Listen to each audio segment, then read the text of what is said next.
வணக்கம். Welcome to Thanjavur சமையல். குனஃபா எப்படி செய்கிறதுன்னு பார்க்கலாம் வாங்க.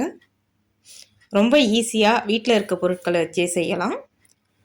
அதை செய்கிறதுக்கு 1 கப் மைதா, 1/2 கப் சோள மாவு, தேவையான அளவு உப்பு, 2 டேபிள் ஸ்பூன் எண்ணெய்,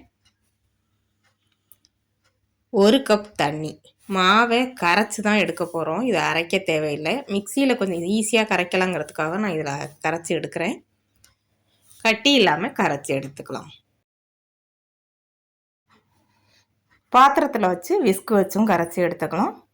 இப்போ கரைச்சி மாவை ஒரு பைப்பிங் பேக்கில் போட்டு எடுத்துக்கலாம். ஒரு பிளாஸ்டிக் கவர் எது இருந்தாலும் இந்த மாதிரி எடுத்துட்டு அதை ஊற்றி எடுத்துக்கலாம். இப்போ ஊற்றி எடுத்துட்டு இப்போ நம்ம இதை பிழியும் போது மாவு மேலே வரும். அப்படி மாவு மேலே வராமல் இருக்கிறதுக்காக இந்த மாதிரி கிளிப்பு போட்டுக்கலாம். போட்டுட்டு அதுக்கப்புறம் நீங்கள் கத்திரிக்கோல் வச்சு கட் பண்ணிங்கன்னா பெரிய ஓட்டையாக போயிடும். ஊக்கு அல்லது இந்த மாதிரி டூத்பிக் வச்சு சின்னதாக ஓட்டை போடணும். இடியாப்ப ஓட்டையை விட சின்னதாக இருக்கணும்.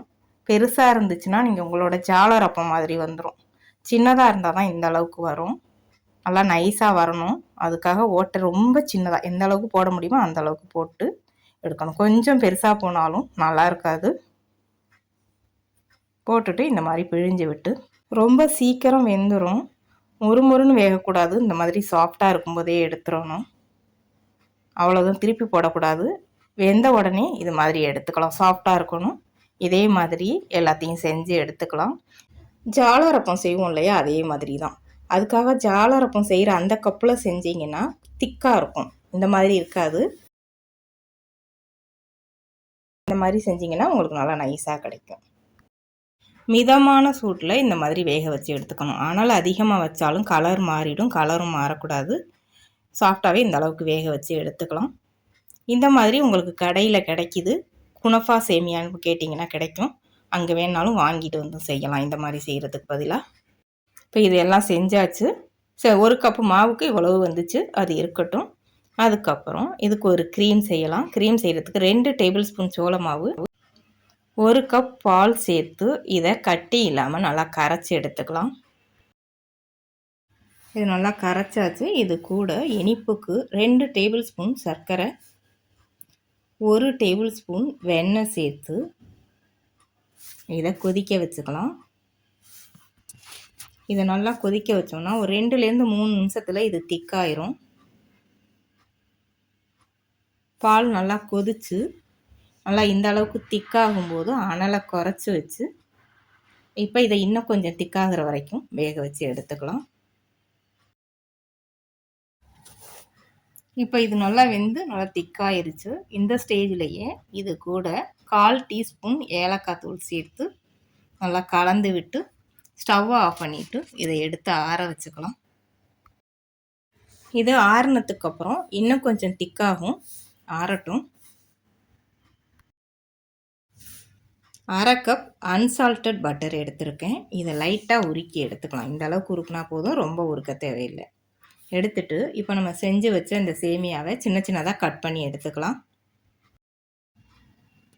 இந்த மாதிரி கட் பண்ணிக்கலாம், அல்லது கையால் சின்ன சின்னதாக பிச்சும் போட்டுக்கலாம். இப்போ எல்லாத்தையும் கட் பண்ணியாச்சு. இதை வெண்ணெய் சேர்க்குறதுக்கு முன்னாலேயே 2 தான் பிரித்து வச்சுட்டேன். 2 லேயருக்கு. இப்போ ஒவ்வொரு லேயருக்கும் தனித்தனியாக வெண்ணெய் சேர்த்து இதை நல்லா கலந்து விட்டு எடுத்துக்கலாம். கொஞ்சம் கொஞ்சமாக வெண்ணெய் சேர்த்து இந்த மாதிரி நல்லா கலந்து எடுத்துக்கலாம். இப்போ 2 லேயருக்கும் தனித்தனியாக இந்த மாதிரி கலந்து எடுத்தாச்சு. இது இருக்கட்டும். அதுக்கப்புறம் எந்த பாத்திரத்தில் செய்கிறோமோ அந்த பாத்திரத்தில் வெண்ணெய் தடவிக்கலாம். நல்லா வெண்ணெய் இது மாதிரி தடவிட்டு நம்ம செஞ்சு வச்ச சேமியாவை இதில் சமமாக கொட்டி எடுத்துக்கலாம். இந்த மாதிரி ஒரு ஸ்பூனோ அல்லது ஒரு டம்ளரோ வச்சு நல்லா அப்படி அழுத்தி விடணும். அப்போ தான் நீங்கள் திருப்பி போடும்போது உடஞ்சி போகாமல் இருக்கும். இல்லைன்னா உடஞ்சி போகும். நல்லா அழுத்தி விடணும். நல்லா இந்தளவுக்கு நல்லா அழுத்திட்டிங்கன்னா தான் ஒரு பக்கம் வெந்து இன்னொரு பக்கம் திருப்பி போடும்போது அது உடையாது. இப்போ அது வச்சதுக்கப்புறம் இது மேலே நம்ம செஞ்சு வச்ச க்ரீம் போட்டுக்கலாம்.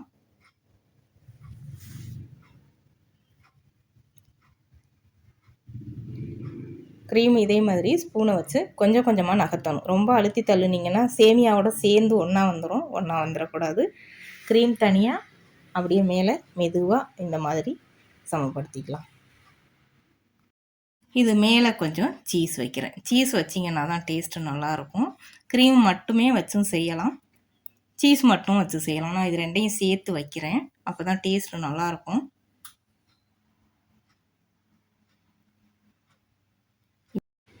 அதுக்கப்புறம் சேமியாவை மேலே இதே மாதிரி போட்டுக்கலாம். இதையும் நல்லா சமமாக போட்டு விட்டு இதையும் நல்லா அழுத்தி விடணும். அவ்வளவுதான். இப்போ இதை வேக வச்சு எடுத்துக்கணும். இதை நான் ஸ்டவ்வில் வைக்கிறேன். ஸ்டவ்வில் வச்சிங்கன்னா பாத்திரம் சூடானதுக்கப்புறம் 1 நிமிஷத்தில் சூடாயிரும். சூடானதுக்கப்புறம் 2வது நிமிஷமே நீங்கள் அனலை சிம்முக்கு மாற்றிடணும். சிம்மில் வச்சு 5லேருந்து 7 நிமிஷம் வச்சிங்கனாலே வெந்துடும். அதுக்கு மேலே வச்சிங்கன்னா கருகி போயிடும். செக் பண்ணிக்கோங்க அப்பப்போ.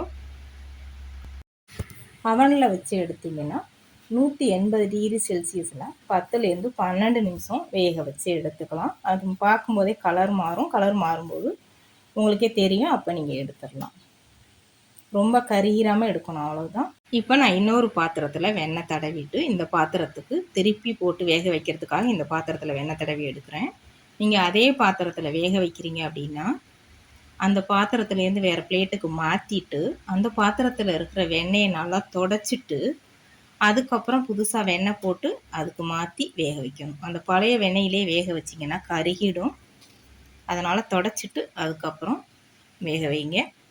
இது வெந்துருச்சு. இதை பிளேட்டுக்கு மாற்றி எடுத்துக்கலாம். ஒரு பிளேட் அப்படி கவுத்து திருப்புனீங்கன்னா இந்தளவுக்கு வந்துடும். நல்லா வெந்திருக்கு. பாருங்கள், வேகலைன்னா திரும்பவும் அதே மாதிரி பாத்திரத்தில் கவுத்து 1 நிமிஷமோ 2 நிமிஷமோ திரும்ப வேக வச்சு எடுத்துக்கலாம். இது நல்லா வெந்திருக்கு. இந்தளவுக்கு வெந்தால் போதும். இதுக்கு மேலே வெந்துச்சுன்னா கருகி போயிடும். இதுக்கு ஒரு சுகர் சிரப்பு ரெடி பண்ணிக்கலாம்.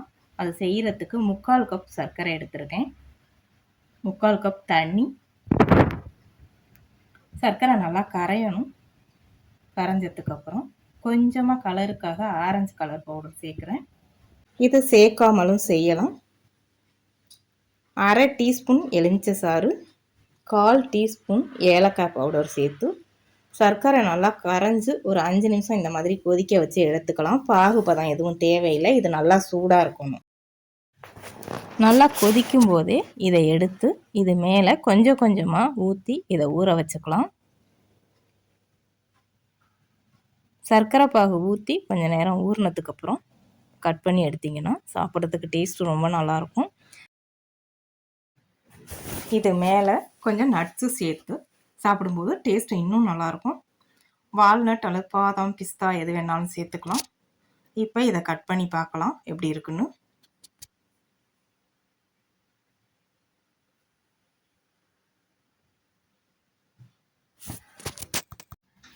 சாப்பிட்றதுக்கு டேஸ்ட்டு ரொம்ப நல்லாயிருக்கு. நீங்களும் ஈஸியாக செய்யலாம். ஒரு தடவை செஞ்சிங்கன்னா திரும்ப திரும்ப செய்வீங்க, அந்தளவுக்கு டேஸ்ட்டு நல்லாயிருக்கு. இது கூட ஐஸ்கிரீம் வச்சு சாப்பிட்டாலும் நல்லா சில்லுன்னு டேஸ்ட்டு நல்லாயிருக்கு. செஞ்சு பாருங்கள். வீடியோ பிடிச்சிருந்தா வீடியோ ஷேர் பண்ணுங்கள். தஞ்சாவூர் சமையலுக்கு சப்ஸ்கிரைப் பண்ணுங்கள். தேங்க்யூ.